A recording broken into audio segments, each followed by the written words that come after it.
저는 오늘 부활에 대한 이해라는 제목으로 하나님의 말씀 증거하겠습니다.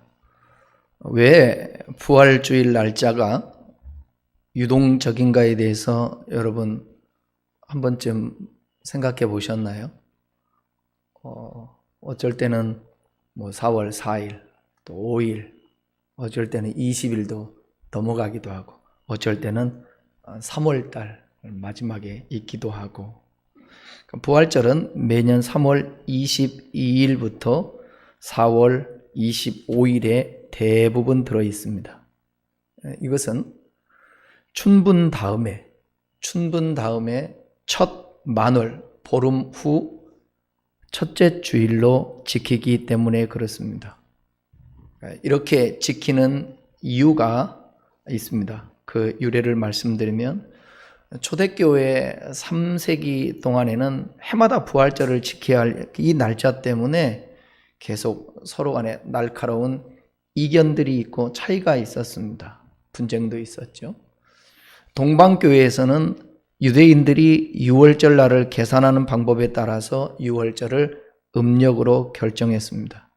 그러나 서방교회라면 로마 교구를 중심으로 한 서쪽에 위치한 교회들을 갖다 서방교회라고 하는데, 부활절이 언제나 주일, 일요일, 즉 부활일이죠. 주일, 부활일에 지켜야 하고, 십자가 처형은 언제나 금요일, 고난주간에 우리 성금요일이라고 그러죠. 금요일에 기념되어야 한다고 주장했습니다. 이것은 서방 크리스찬들에게는 주중의 날이 중요하였고, 동방교회라 하면 알렉산드리아, 예루살렘, 안디옥, 콘스탄틴 교주를 포함한 로마의 동쪽에 위치한 교회들을 갖다가 동방교회라 그렇게 얘기를 합니다. 이 동방교인들은 달을 갖다가 중요하게 여겼습니다. 이런 의견의 해결은 AD 325년 니케아 종교회에서 결정했는데, 결국 달과 주중의 날 둘 다 인정하여서 부활절을 춘분 다음 첫 보름 후에 첫째 주일 그렇게 하기로 결정을 했습니다. 그러나 여러분, 우리들은 기독교의 이단 같은 경우 그러죠. 되게 날짜를 가지고 이렇게 따지잖아요. 예수님이 언제 태어났는지, 성탄절이 거짓말이다, 이런 날들. 근데 성경은 기독교의 기념일에 대해서 날짜가 아니라 의미를 부여하고 있음을 우리에게 말씀합니다. 골로새서 2장 16절에서는 이와 같이 말을 합니다. 한번 읽어볼까요? 시작. 그러므로 먹고 마시는 것과 절기나 초하루나 안식일을 이유로 누구든지 너희를 비판하지 못하게 하라. 이것들은 장래일의 그림자이나 몸은 그리스도의 것이니라. 당시에 먹는 것 때문에 그리스도인들이 서로 이 음식을 먹어야 되나 말아야 되나, 구약의 율법 레위기서에 보게 되면 음식을 먹으면 안 된다라는 얘기를 하고 있잖아요. 그 다음에 날짜를 유월절을 지켜야 되느냐 말아야 되느냐 이런 것들이요. 근데 그런 것으로 서로 옛날 성경 평론하지 말라, 서로 간에 비판하지 말라, 그것이 중요한 것이 아니라 이것들은 장래일의 그림자요 몸은 그리스도이라 이렇게 말씀하고 있습니다. 여러분, 주일도 마찬가지고 월삭도 마찬가지고 유월절도 마찬가지고 추수감사절, 부활절, 성탄절, 모든 날들, 이 날짜가 중요한 것이 아니라 그 날짜에 담겨있는, 그날에 담겨있는 그 기념일의 의미가 중요한 것입니다. 지난주에 말씀드렸는데, 십자가의 도가 멸망당하는 사람들에게는 미련하게 보이지만 구원 얻는 사람들에게는 하나님의 능력이라고 말했습니다. 부활은요, 십자가의 도를 깨달은 자에게 주어지는 은총입니다. 이 십자가의 도를 깨닫지 못하면 부활의 은총은 주어지지 않습니다. 부활이라는 말은 죽음이란 말을 필수적으로 전제합니다. 부활이란 죽음이 없이는 이루어질 수 없으며 죽었다가 다시 산다라는 뜻입니다. 부활이. 그러니까 영적이든 육적이든 죽어야만 부활할 수 있습니다. 제가 오늘 말씀드릴 때의 한 단어를 조금 생각하면서 들으셔야 됩니다. 여기서 얘기했습니다. 영적이든 육적이든 죽어야만 부활할 수 있다. 성경적 의미의 부활이란 죽은 사람의 몸과, 또 여기도 중요해요, 죽은 사람의 몸과 영이 되살아나게 하는 하나님의 기적을 부활이라고 한다. 부활의 용례라는 것은 쓰임을 보여주는 예를 말하는 건데, 용례에 대해서 부활이라는 게 도대체 뭔가, 성경에는 부활에 대해서 어떻게 말하고 있는가, 몇 가지 종류에 대해서 말씀드려 보겠습니다. 첫 번째는 육체가 죽었다가 일시적으로 되살아나는 것, 부활입니다. 그 다음에 허물과 죄로 죽었던 영혼이 거듭나는 것, 이것도 부활이라고 표현하고 있습니다. 그러니까 아까 제가 한 단어 하나 집중하라고 그랬잖아요. 육신이 죽고 영이 죽고, 그러니까 육신의 부활과 영의 부활을 말하고 있는 것입니다. 세 번째로는 그리스도께서 다시 이 땅에 오실 때에 무덤에서 일어나 영혼과 육체가 신령한 몸으로 변화되는 것, 이걸 부활이라고 말합니다. 또 그리스도를 믿지 않다가 죽은 자의 몸과 영이 부활하여 영원한 징벌을 받는 것, 그것도 부활이라고 말하고 있습니다. 먼저 첫 번째 생각할 것은 육체가 죽었다가 일시적으로 되살아나는 것, 이거 기적이죠.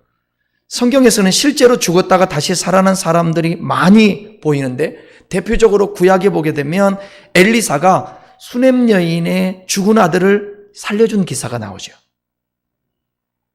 신약 성경에는 예수님께서 회당장 야이로의 딸을 죽었는데 살리죠. 또 나인성 과부의 아들을 살리죠. 죽었는데. 특별히 나는 부활이요 생명이니 나를 믿는 자는 죽어도 살겠고 무릇 살아서 믿는 자는 영원히 죽지 않으니, 이건 네가 믿느냐? 이 요한복음 11장에 나오는 나사로의 죽은 사건을 통하여서 하나님께서 드러낸 말씀이거든요.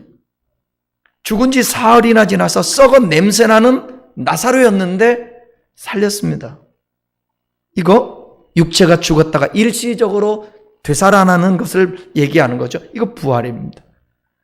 사도 바울도 죽었던 유두고를 살린 기사가 사도행전 20장에 보면 나옵니다. 예수 그리스도께서는 죽은 자들을 살리심으로 말미암아, 또 하나님의 사람들을 통하여 죽은 자를 살리게 함으로 말미암아, 예수님이 죽었다가 죽은 자를 살리신 것은 메시아적인 능력을 보여주기 위함이요, 하나님의 종들을 통하여서 사람을 살리는 것은 이만큼 하나님이 역사하면 죽은 자도 살릴 수 있다라는 부활을 미리 보여주고, 얼마든지 부활은 하나님의 능력으로 하실 수 있다라는 것을 보여주기 위함이었습니다. 그러니까 얼마든지 죽어도 살아날 수 있다라는 부활의 가능성을 계시하기 위함이었던 거죠. 오늘날도 여러분, 저는 보편적이지 않지만 우리 이 땅에 살아가고 있는 수많은 사람들이 실질적으로 죽었다가 육체가 일시적으로 살아난다는, 저는 부활을 믿습니다.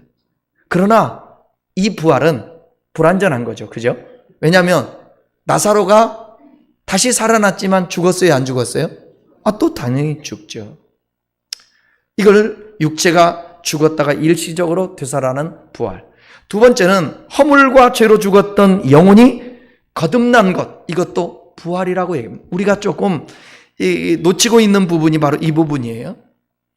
영혼이 다시 살지 아니하면 영혼이 멸망을 당합니다. 여러분, 우리를 그냥 방치하고 영혼을 내버려두고 예수도 믿지 않고 말씀도 보지 않고 교회 다니지 아니하고 신앙생활 안 하고 내버려두면 그냥 멸망을 당합니다. 그런데 하나님께서 허물과 죄로 죽어버렸던 우리의 영을 예수 그리스도께서 이 땅에 오셔서 십자가를 지고 부활하심으로 우리 또한 구원하셨다라는 사실입니다. 성경은 육체의 부활보다 영이 살아나는 부활에 대해서 더 많은 내용을 할애하고 있는 것을 볼 수가 있습니다. 오늘 본문에 보게 되면 2장 1절 한번 보십시다. 에베소서 2장 1절 시작. 그는 허물과 죄로 죽었던 너희를 살리셨도다. 또 5절 한번 보겠습니다. 5절 시작. 허물로 죽은 우리를 그리스도와 함께 살리셨고 너희는 은혜로 구원을 받은 것이라. 여기 바울은 하나님께서 허물로 죽은 우리를 그리스도와 함께 살리셨다. 여기서 말하는 죽음은 뭘 말하는 것입니까? 육체의 죽음인가요? 영의 죽음인가요? 영의 죽음입니다. 아담과 하와가 선악을 따먹었을 때 네가 정령 죽으리라. 근데 따먹었을 때 죽었어요? 안 죽었어요? 바로 안 죽었죠? 900살 넘게 살았잖아요. 그때 죽었다고 표현한 게 뭘 말하는 거예요? 영혼이 죽었다고 말하는 것입니다. 그리스도와 함께 살렸다고 말하고 있는데 본문 속에서 여기 살렸다라는 3인칭 단수 과거형인데 하나님께서 바울 자신을 비롯한 성도들을 과거에 이미 그리스도와 함께 산 상태에서 다시 살렸다라는 거예요. 그러니까 육체가 죽었다 산 것이 아니라 육체는 그대로 있는데 육체 안에 있는 영혼이 죽어 있었는데 허물과 죄로 죽었는데 이 영이 살아난 거예요. 이거를 부활, 신학적인 용어로 또 새 창조, 재창조라고 말하는 겁니다. 본어게인 된 중생이라고 말하는 것입니다. 그러니까 우리가 그리스도 예수 안에서 다시 살리심을 받은 중생한 성도들은 영적 부활을 체험하며 영원한 구원을 실제로 소유하게 되는 것을 의미하는 것입니다. 그러니까 여러분 아까 인사할 때에 예수 부활했습니다 하고 제가 뭐라고 그랬어요? 나도 부활했습니다. 이 말이 맞는 거예요. 여러분은 부활한 것입니다. 부활. 영적으로 죽었다가 살아나는 거예요. 이거를 깊이 묵상을 해보십시오. 여러분의 영혼이 죽었다가 살아났다. 영원한 건데. 육체는 죽었다가 살아나도 여러분 이 땅에서 죽었다 살아나 일시적이잖아요. 근데 우리의 영혼은 영원히 사는 거예요.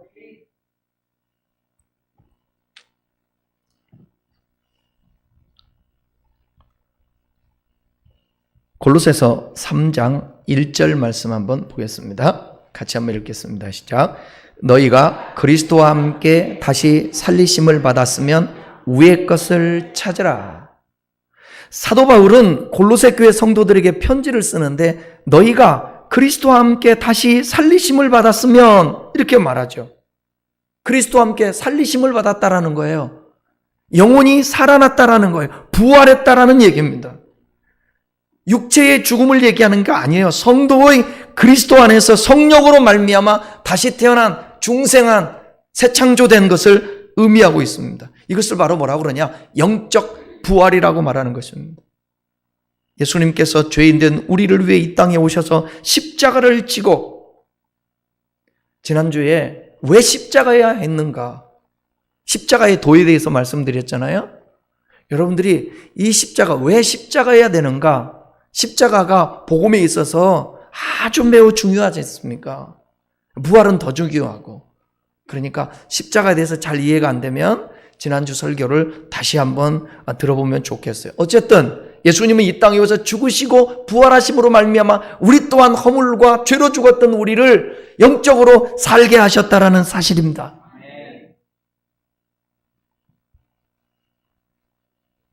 세 번째는 예수 그리스도가 다시 오실 때 무덤에서 일어나 영혼과 육체가 신령한 몸으로 변화된다. 주로 전통적으로는 이 부활에 대해서만 우리가 많이 알고 있고 얘기를 하죠. 이 세상의 마지막 날이 점점 우리에게 다가오고 있습니다. 그날은 곧 예수 그리스도의 재림의 날입니다. 이 날은 예수 믿는 사람이나 믿지 않는 사람이나 모두 다가 맞이할 그날이에요. 살아있는 사람이 맞이하기도 하고요. 이미 죽었던 사람들이 무덤에서 일어나서 예수 그리스도를 맞이하고 이제 영생을 얻는 영원한 새하늘과 새 땅이 주어질 것입니다. 성경은 미래의 어느 한때에 이르면 순식간에 모든 죽은 자들이 부활해서 살아있는 자들이 호련히 변화할 것을 말씀하고 있습니다. 살아있는 자나 죽은 자나 다 부활하는 거예요. 그 부활할 때 신령한 몸으로 부활되는데 고린도전서 15장 51절 52절 말씀 우리 읽겠습니다. 보라, 내가 너희에게 비밀을 말하노니 우리가 다 잠잘 것이 아니요. 이게 잠잘 것이 아니라는 것은 무덤에서 잠자고 있을 것이 아니요. 계속해요. 마지막 나팔에 순식간에 호련히 다 변화하리니 나팔 소리가 나매 죽은 자들이 썩지 아니할 것으로 다시 살아나고 우리도 변화되리라. 무덤이 나중에 열리게 되는 거예요. 그리고 모든 사람들이 살아나는 것입니다. 이걸 부활이라고 말하고 있죠.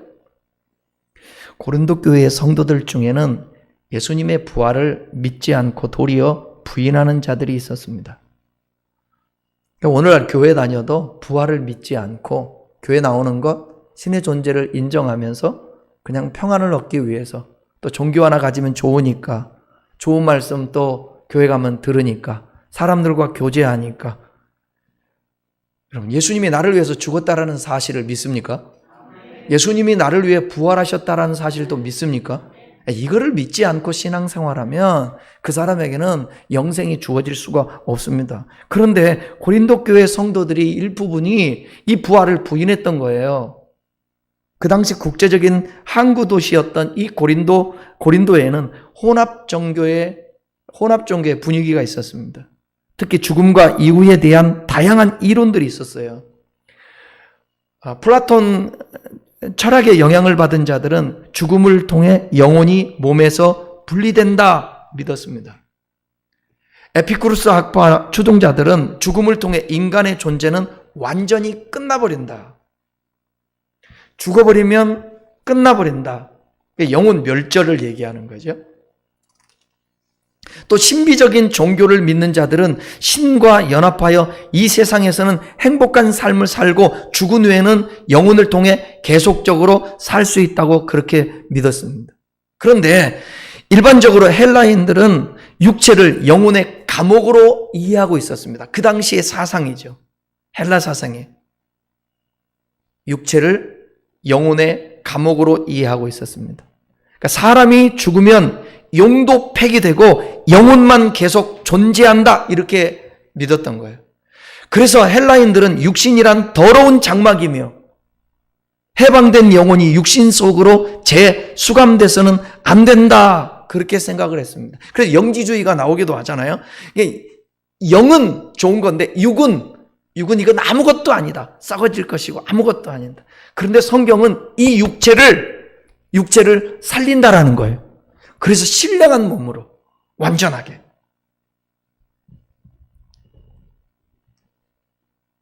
그래서 사도 바울은 고린도 성도들에게 편지를 보내면서 아니다. 예수님 부활했다. 부활의 타당성을 주장합니다. 부활이라는 이 단어는 헬라어로 이나스타시스라는 것인데 죽음으로부터 살아나는 것. 이게 영적이든 육적이든요. 바울이 이 단어를 사용해서 예수님이 육체의 죽음으로부터 살아나는 것을 갖다 논증을 합니다. 고린도전서 15장 12절 한번 읽어보겠습니다. 그리스도께서 죽은 자 가운데서 다시 살아났다 전파되었거늘 너희 중에서 어떤 사람은 어찌하여 죽은 자 가운데서 부활이 없다 하느냐. 그리스도는 성경대로 죽었다가 살아났는데 왜 너희들은 죽은 자 가운데서 부활한 자가 없다고 그렇게 얘기하느냐? 고린도전서 15장 3절로 8절입니다. 길지만 읽어보겠게요. 시작. 내가 받은 것을 먼저 너희에게 전하는, 이게 사도 바울이 지금 전하는 거예요. 고린도 교회인데. 시작. 이는 성경대로 그리스도께서 우리 죄를 위하여 죽으시고 장사되는 바 되었다가 성경대로 사흘 만에 다시 살아나사 게바에게 보이시고 후에 12 제자에게와 그 후에 500여 형제에게 일시에 보이셨나니 그 중에 지금까지 대다수는 살아있고 어떤 사람은 잠들었으며 그 후에 야고보에게 보이셨으며 그 후에 모든 사도에게와 맨 나중에 만삭되지 못하여 난 자 같은 내게도 보이셨느니라. 신학에 있어서 복음이 무엇인가 할 때 성경 구절을 대라고 그러면 이 구절을 여러분 대야 돼요. 기억하고 계세요. 꼭 고린도전서 15장에 나오는 복음이라는 뭔가 죽으심과 부활인 거예요. 사도 바울은 역사적인 실질적으로 예수님이 부활했다라는 것을 증거를 편지로서 댑니다. 뭐라고 그러냐면 예수님께서 부활하신 이후에 게바에게도 나타났고 12제자들에게도 나타났고 또 500여 형제들에게도 나타났대요. 나중에는 야고보에게도. 여러분, 지금 바울이 편지를 쓰고 있는데 이 편지를 썼을 때에 지금 편지를 쓰면서 하는 말이잖아요. 지금도 살아있는 사람이 있다고. 그러면 바울이 거짓말할 수 없잖아요. 이 편지를 쓸 때에 실질적으로 부활을 목격했던 사람이 살아있는 것입니다. 이걸 역사적 증거라 그렇게 말하고 있는데 그럼에도 불구하고 그들은 보지 못했기 때문에 고린도 교회 성도들은 그들의 사상이 잘못된 것으로 오염됐기 때문에 예수님의 부활에 대해서 인정을 하지 않는 것입니다. 이 예수님께서 부활의 첫 열매가 되셔서 예수님이 부활한 것처럼 우리들 또한 무덤에서 그 기간이 어느 정도일지는 알지 못하지만 옛날부터 예수님 오시기 직전까지 죽어서 무덤에 묻힌 모든 사람들이 다 썩을 육신이지만 썩지 아니할 몸으로 신령하게 변화, 부활된다라는 거예요. 여러분 이거 믿습니까? 고린도전 15장 53절 54절 읽습니다. 이 썩을 것이 반드시 썩지 아니할 것을 입겠고 이 죽을 것이 죽지 아니함을 입으리로다. 썩을 것이 썩지 아니함을 입고 이 죽을 것이 죽지 아니함을 입을 때에는 사망을 삼키고 이기리라. 기록된 말씀이 이루어지리. 사망을 삼킨다라는 거예요. 다시 살아나서 부활을 얘기하는 거죠.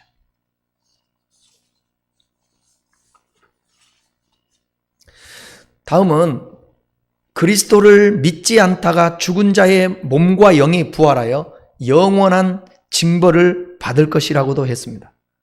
요한복음 5장 28절 29절 중요한 말씀입니다. 읽어보겠습니다. 이를 놀랍게 여기지 말라.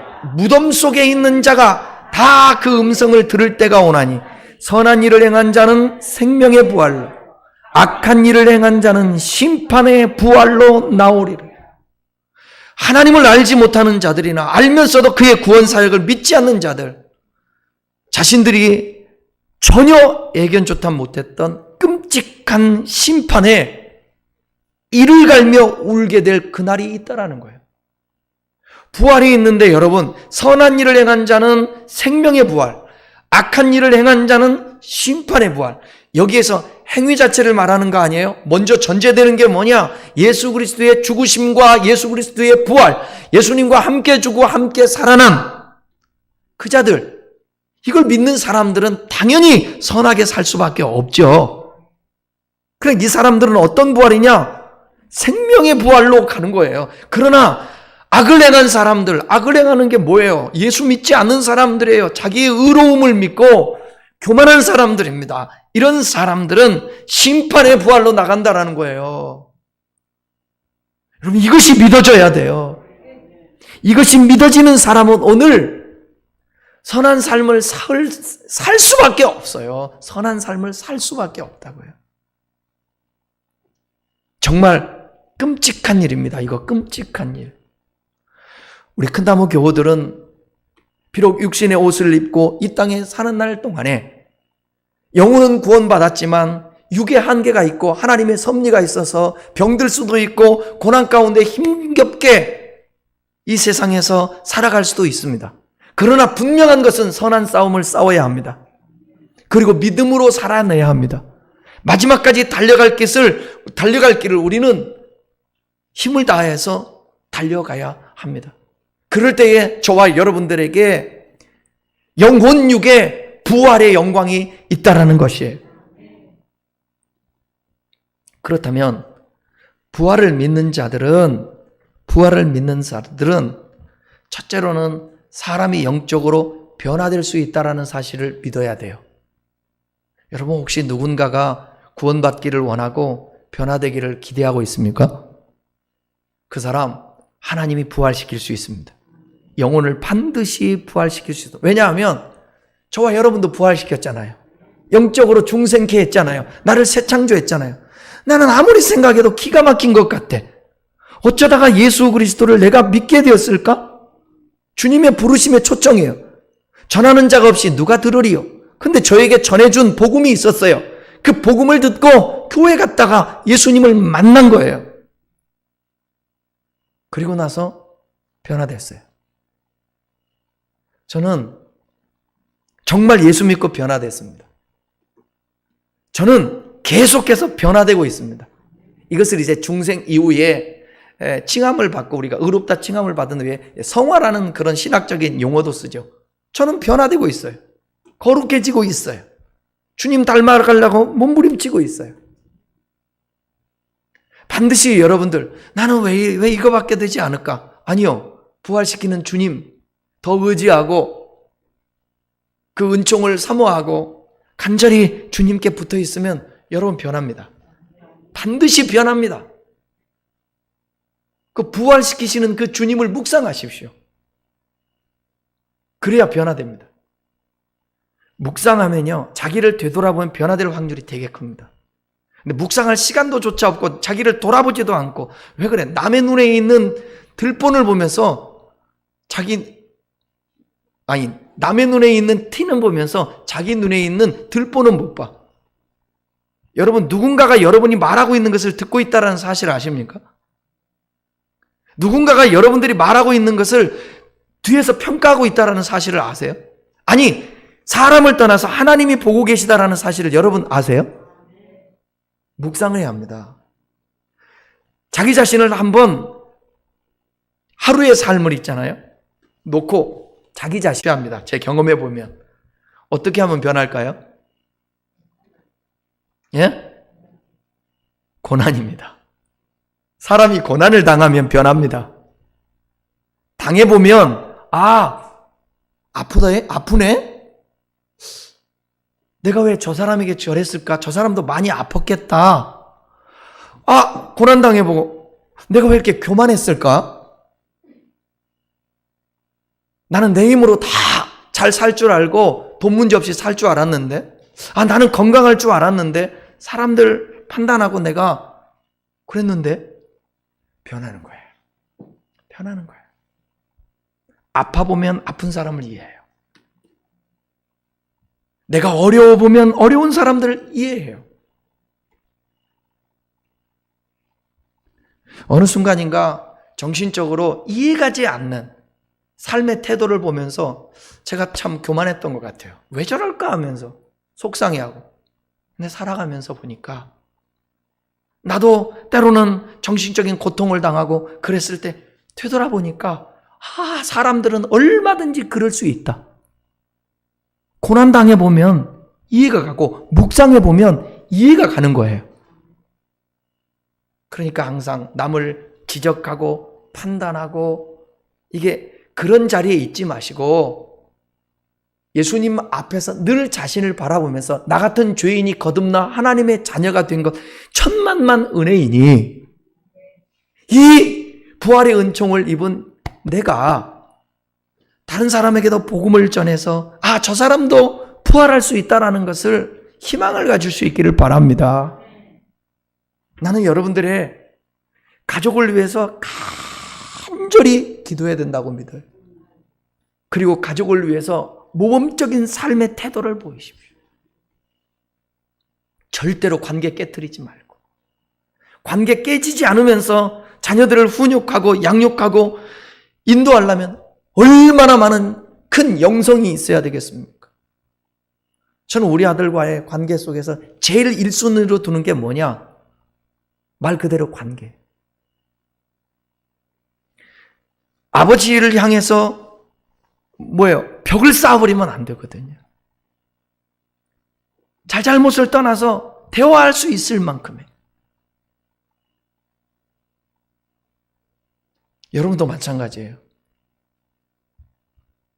절대로 가족들끼리 벽을 쌓지 않아야 합니다. 그러려면 자신을 항상 묵상하고, 그리고 내 마음에 들지 않는 그 사람이 하나님이 부활시키고 변화시켜 줄 것이라는 그것을 여러분 믿어야 돼요. 때로는 시간이 필요합니다. 저는 목회는 끈기라고 봐요. 견딤, 인내. 우리 성도들을 향해서도 저는 끝까지 기다릴 수 있고 참고 견디며 나갑니다. 그 우리 성도들 조금씩 변화되는 모습을 보고 거기에 내가 목회에 이유가 있다라고 생각하는 거예요. 사람은 반드시 영적 변화의 부활이 있음을 믿습니다. 다음은 부활을 믿는 사람들은요, 이 부활이 능력이고 축복인 것은 죽음을 두려워하지 않습니다. 예수님의 부활은 신앙의 핵심인데 인류의 멸망인 죽음을 극복하셨기 때문에 그렇습니다. 더 좋은 신령한 몸으로 부활할 수 있기 때문에 죽음 앞에서도 우리는 얼마든지 소망을 가질 수 있는 것입니다. 여러분, 죽음이 두려워요, 안 두려워요? 솔직히 말해요. 두려워요, 안 두려워요? 두려워요.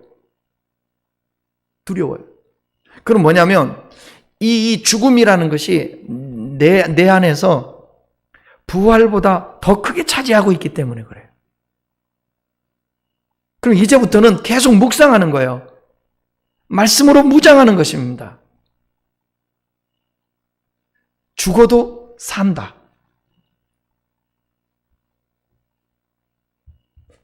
죄송해요. 저는 내시경을 할 때에 그 수면하잖아요. 되게 좋더라고요. 모든 것을 잊어버리고 그 수면한 이후에 그 시간이 몇 분인지는 알지 못하지만 눈 감았다가 뜬 것 같지만, 그러나 그거 할 때 주사 줄 때에 그때 아무런 두려움이 없어요. 오히려 안식하겠다, 좋다. 그러니까 사람들이 병원에서 그런 거 맞잖아요. 우리 죽음이라는 게 그런 거 아닌가요? 죽음, 비록 이 땅에서 가장, 저 같은 경우는 보면 죽음이라는 게 좀 아프고 때로는 두려움은 뭐냐면 이별이라고 생각해요. 내가 사랑했던 사람들과 헤어지는 거. 그건 내가 이제 자기 애죠. 나를 너무 사랑하죠. 나와 관계된 사람이 내가 죽음으로 인해서 얼마나 또 슬퍼할까, 고통당할까, 그런 거 생각하니까 이 죽음에 대한 어떤 아픔, 두려움이 있는 것이지, 내 존재 자체가 이 땅에서 사라지는 거, 거기에 대해서는 왜? 더 좋은 역사가 있는데, 더 좋은 세계가 있는데. 제 주변에는 난 지금 미련 없어. 난 진짜 지금 죽어도 괜찮아. 나는 천국 가고 싶어. 그렇게 고백하는 사람들 있어요. 근데 대부분은 오래 살려고 발부둥을 쳐요. 어떤 사람이 빨리 가고 싶냐면 돈 없는 사람들, 좀 힘든 사람들은 미련이 없나 봐요. 살아도 이렇게 살아도 저렇게 살아도. 성경이 말하는 것은 그런 게 아니고 좋아서, 여기가 싫어서가 아니라 좋아서. 제가 아까 그 사망 권세 이기셨네 그 찬송 부르는데 갑자기 그 생각이 들더라고요. 나와 죽음이라는 것을 통하여 이별된 사람들이 생각이 나요. 옛날에 함께 신앙생활을 하던 사람 중에 세상을 떠난 분도 있거든요. 그 중에서 또 기억에 남는 사람이 있잖아요. 기억에 남는 사람이. 보고픈 얼굴들, 그 찬송할 때에 생각나는 사람이 있어요.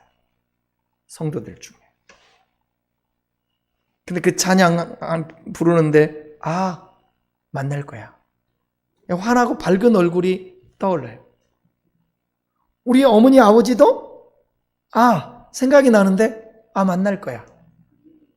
여러분, 사랑하는 사람들이요, 이별을 통하여서 헤어졌지만 우리는 부활이 있기 때문에 반드시 만나는 그날이 있습니다. 제가 지금 설교하면서도 보고픈 얼굴 중에 떠오르는 할머니 한 분이 계세요. 우리 교회, 지금 우리 그 교육관 3층에 살았던 원연순 권사님이라는 분이세요. 원두순, 죄송해요. 원연순은 전에 있던 교회 권사님. 원두순 권사님. 여러분도 기억하고 있네요. 할머니 80이 넘어서 우리 교회 왔는데 하루도 새벽기도 빠지지 아니하고 항상 내려오시면 그 뭐라고 젊은 주의 종 섬기겠다고 항상 바카스, 구론산 이거 가지고 와서 꼭 주면서 파킨슨병, 지금 보니까 파킨슨병이 있었던 것 같아요. 계속 고개를 흔들고 전도를 수백 명 해가지고 전에 있던 교회에서 전도상도 받았고요. 그분은 80이 넘었는데도 불구하고 복음지 들고 아파트들 다니면서 복음 전하러 다녀요. 그런데 이사를 갔어요. 그 자녀들이 이사를 가니까 아마 지금 벌써 20년 가까이 되니까 벌써 천국 가셨겠죠. 기억에 남아요. 홍수가 나서 비가 교회로 이렇게 물이 흘러 들어오는데 이 앞에 허벌판이었죠. 그 노인네 할머니가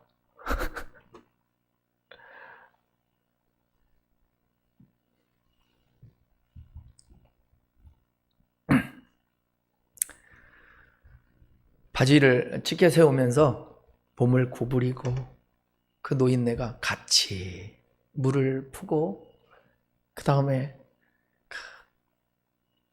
흙을 날라서 물이 들어오지 못하도록 그렇게 막고 언젠가는 반드시 대면한 그날이 옵니다. 왜? 우리에겐 부활이 있으니까. 여러분 이제는 웰다잉이라고 그래서 죽는 연습해야 돼요. 죽음을 준비하면서 살아야 돼요. 죽음은 한 발자국입니다. 죽음은요 멀어지지 않고요. 죽음은 점점점 다가온다라는 거예요. 그러니까 죽음을 두려움인 것이 아니라 죽음은 또 다른 세계의 출발이라고 생각하고 자꾸 죽음에 대해서 묵상을 해야 돼요. 부활이 있으니까 우리는 죽음이 두렵지 않습니다. 부활을 믿는 사람들은 삶의 태도도 달라집니다. 바울은 이 세상에 있는 그 모든 것들에 연연하지 않고 오히려 배설물로 여겨요. 빌립보서 3장 7절로 8절입니다. 읽습니다. 그러나 무엇이든지 내게 유익하던 것을 내가 그리스도를 위하여 다 해로 여길 뿐더러 또한 모든 것을 해로 여김은 내 주 그리스도 예수를 아는 지식이 가장 고상하기 때문이라. 아멘. 내가 그를 위하여 모든 것을 잃어버리고 배설물로 여김은 그리스도를 얻고 그러잖아요. 무엇이든지 내게 유익한 것을 우리는 붙잡으려고 하지만 사도 바울은 오히려 그것을 해로 여긴다는 거예요. 내가 그를 위하여 모든 것을 잃어버리고 배설물로 여김은 그리스도를 얻고 예수 그리스도를 얻기 위하여 아니 이미 예수 그리스도를 얻었기 때문에 모든 것을 배설물로 여긴다는 거예요.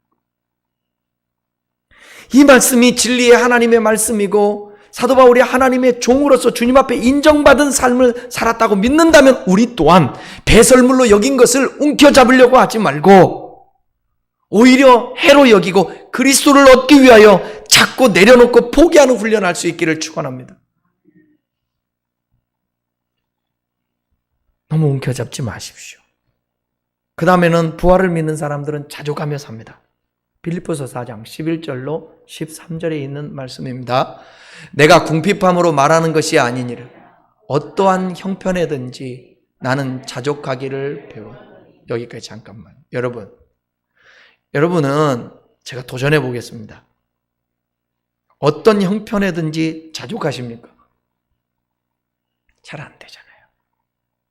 아직 부활의 영광, 부활의 능력, 부활이 내 안에 충만하지 않아서 그런 거예요. 그 다음 읽읍시다. 12절. 나는 비천에 처할 줄도 알고 풍부에 처할 줄도 알아. 모든 일 곧 배부름과 배고픔과 풍부와 궁핍에도 처할 줄을 아는 일체의 비결을 배웠노라. 내게 능력 주시는 자 안에서 내가 모든 것을 할 수 있는 일을. 이 모든 것도 주님이 나에게 능력 줘야 내가 이런 것들 자족할 수 있고 했다고 말하고 있는 거예요. 저는 여러분들이 어떤 상황에도 배고플 때는 배고플 대로 견디세요. 배부를 때는 배부른 대로 때로는 누리면서 내 이웃을 돌아보세요. 너무 의미 두며 살지 마세요. 나는 많으니까 자존감이 높아져. 나는 없으니까 자존심 상하고 나는 열등감이 있어. 아니, 그렇게 살지 말고 그냥 있는 대로 사는 거예요. 이게 부활을 간직한 사람들. 사도 바울의 모습이었어요. 다음은 뭐냐? 삶을 가치 있게 목숨을 걸고 살 수 있다는 거예요. 부활을 믿는 사람은. 그게 사도 바울이었어요. 사도행전 20장 24절 읽겠습니다. 내가 달려갈 길과 주 예수께 받은 사명 곧 하나님의 은혜의 복음을 증언하는 일을 마치려 하면은 나의 생명조차 조금도 귀한 것으로 여기지 아니하노라.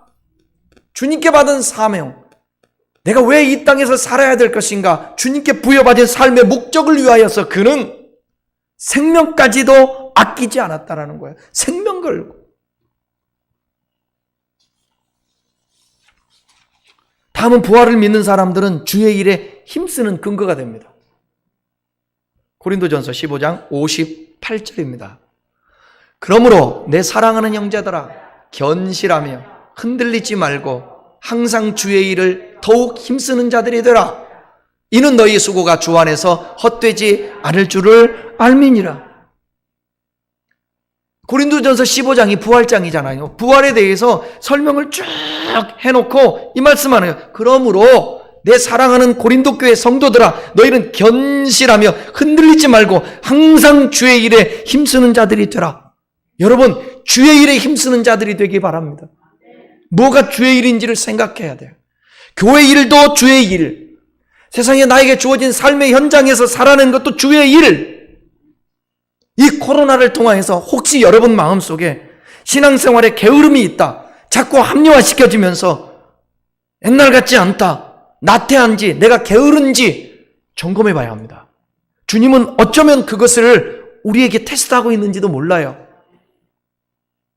어제도 교회에 부활주일하고 와서 계란도 싸고 청소도 하고 꽃꽂이도 뭐 이렇게 해놓고 하는 모습 보고 찬양 연습도 하는 거 모습 보면서 몇 명 안 되지만 마음이 참 기쁘더라고. 아, 주님이 보실 때 얼마나 기쁠까.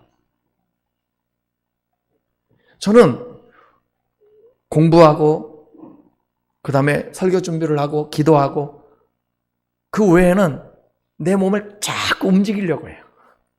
그냥 멍 때리고 뭐 이렇게 있고 싶지가 않더라고. 언젠가 이게 썩어질 육신인데 그러고 싶지 않고 뭐라도 하는. 내가 움직이면 주변이 깨끗해지고요.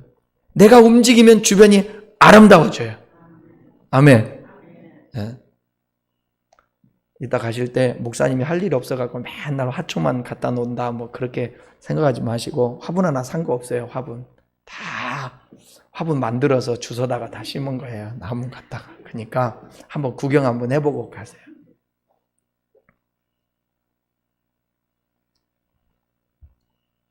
우리의 몸은 분명히 쉼이 필요합니다.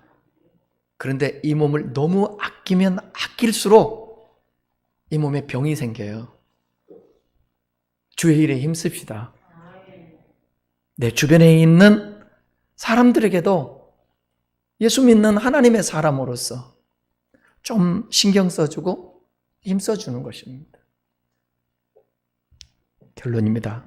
우리는 부활을 증명하거나 논증하려 하기보다는 부활을 묵상하고 되새기고 일상 속에서 살아내야 하는 영성이 있어야 될 사람들입니다. 부활은 예수 그리스도를 죽은 자 가운데서 살리신 하나님을 믿는 것입니다. 하나님이 생명을 창조하셨고 모든 것을 살리실 수 있으며 비극으로 점철된 이 땅을 새롭게 하실 분인 것을 믿는 그 믿음을 갖는 게 부활신앙입니다. 새 창조된 우리가 부활신앙으로 세상을 밝히는 그런 삶을 살았으면 좋겠습니다. 죽어도 살겠고 여러분의 육체가 가장 신령한 육체의 몸으로 제가 여러분들 나중에 알아볼 수 있을까요? 못 알아볼까요? 알아봅니다. 알아봅니다. 아마 주 앞에서는 부활의 그날은, 육체의 부활의 그날은 누가 예쁘고 누가 안 예쁘고 누가 멋있고 안 멋있고 이 기준이 없어지는 것 여러분 기억하세요. 그러니까 이 땅에서 조금 부족해도 당당하게 살 수 있기를 바랍니다. 좀 내 몸이 안 받쳐줘도, 내 얼굴이 안 받쳐줘도 부활을 믿는 사람의 삶의 태도는 달라야 되죠. 새 창조의 그날이 우리에게 있었고 또 우리 육체에 부활이 있기 때문에 그렇습니다. 우리 큰나무 교우 여러분들 오늘 말씀 기억하면서 꼭 이 부활의 신앙으로 똘똘 뭉쳐서 살기를 주님의 이름으로 축원합니다. 기도하겠습니다.